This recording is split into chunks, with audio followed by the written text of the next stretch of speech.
Yang pertama ada asas konsensualisme. Makna dari asas konsensualisme adalah para pihak yang mengadakan perjanjian harus sepakat dalam setiap isi atau hal-hal pokok dalam perjanjian yang dibuat.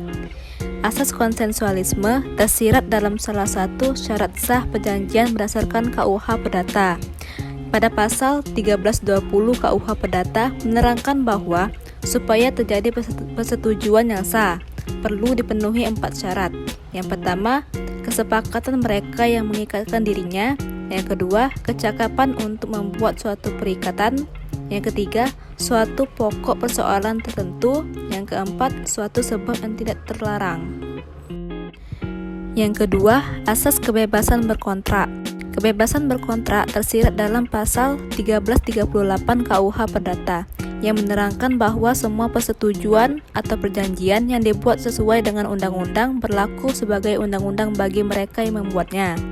Persetujuan itu tidak dapat ditarik kembali selain dengan kesepakatan kedua belah pihak atau karena alasan-alasan ditentukan oleh undang-undang.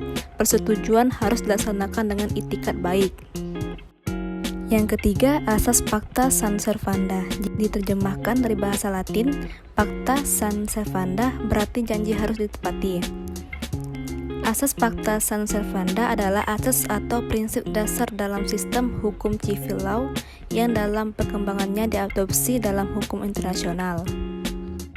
Yang keempat, asas itikat baik. Itikat baik bermakna melaksanakan perjanjian dengan maksud atau itikat yang baik. Berdasarkan Simposium Hukum Perdata Nasional, itikat baik hendaknya diartikan sebagai: pertama, kejujuran saat membuat kontrak. Yang kedua, ada pada tahap pembuatan ditekankan apabila kontrak dibuat di hadapan pejabat, para pihak dianggap beritikat baik. Dan yang ketiga, sebagai kepatutan dalam tahap pelaksanaan, yaitu terkait suatu penilaian baik terhadap perilaku para pihak dalam melaksanakan kesepakatan dalam kontrak atau semata-mata untuk mencegah perilaku yang tidak patut dalam pelaksanaan kontrak. Dan yang terakhir, ada asas kepribadian. Asas kepribadian adalah asas yang menentukan bahwa seseorang akan melakukan atau membuat kontrak hanya untuk kepentingan pribadi atau perorangan saja. Dalam KUH Perdata, asas hukum perdata ini tersirat dalam pasal berikut. Yang pertama, pasal 1315 KUH Perdata yang menerangkan bahwa pada umumnya seseorang tidak dapat mengadakan pengikatan atau perjanjian selain untuk dirinya sendiri. Yang kedua, ada pasal 1340 KUH Perdata yang menerangkan bahwa persetujuan hanya berlaku antara pihak-pihak yang membuatnya.